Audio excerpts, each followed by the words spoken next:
In this section, we'll take a look at how to create Java programs on Repl.it. So Repl.it is a website that lets you essentially create any development projects, any coding projects online without having to download any programming languages or installing anything into your computer.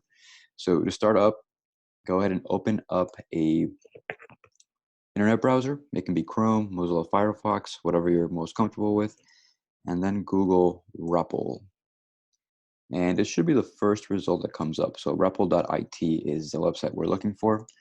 Click on that. And if you don't have a Repl account, go ahead and create one. It's free to make. And once you create it, you should be able to see a dashboard similar to what I've got pulled up here. And let me go ahead and maximize this. Now, what you can do at this point is navigate over to your home tab, and your home tab is going to be where you're going to see a list of all of your projects. I have one project called Introduction to Java that I modified 2 hours ago, and that's it. So you shouldn't have anything listed here. If you just created your own new REPL account, you shouldn't see any old projects in your list of recently added. So to create a new project, simply hover over this blue New REPL button, click on it, and you'll see a drop-down and a text box. So click on the drop-down menu, and here you're going to be prompted to select a specific programming language. So all these here, Bash, R, Python, Swift, F Sharp, these are all programming languages that you can use and create a new project with.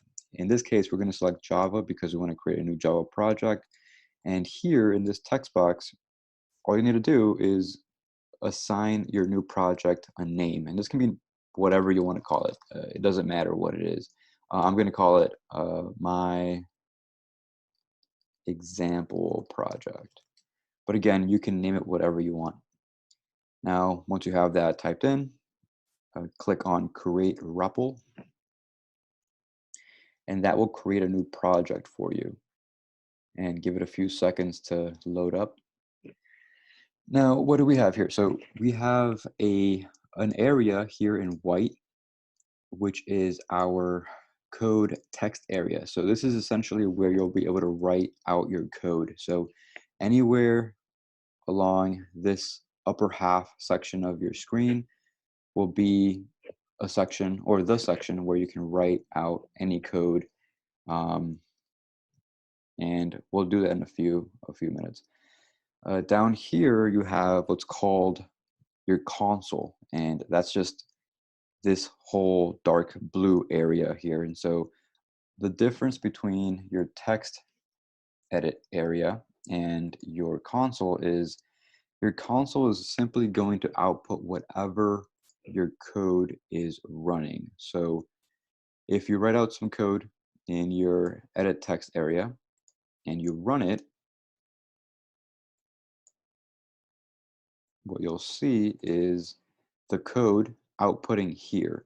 So whatever your logic is, whether you're adding 2 plus 2 and outputting that number, whether you're just printing out hello world like we are in this case, that output will be showing up here once you click on the run button.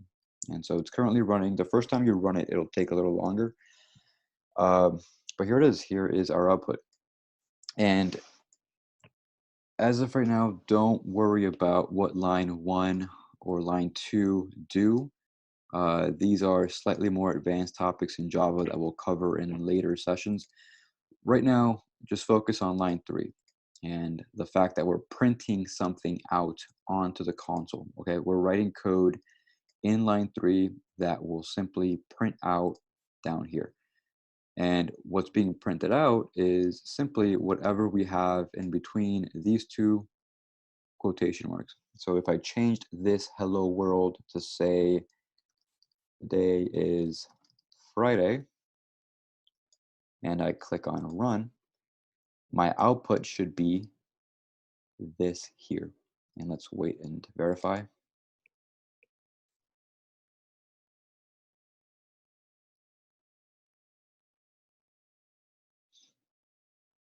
And it is. Today is Friday. So maybe I want to print a different message out.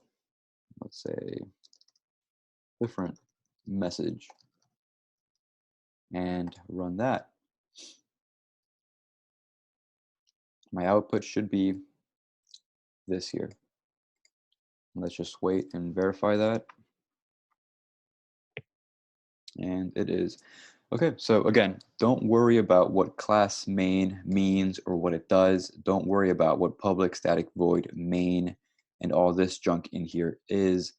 We'll cover that later. For now, just know that this function, this snippet of code, takes whatever is written in here and prints it out to the console.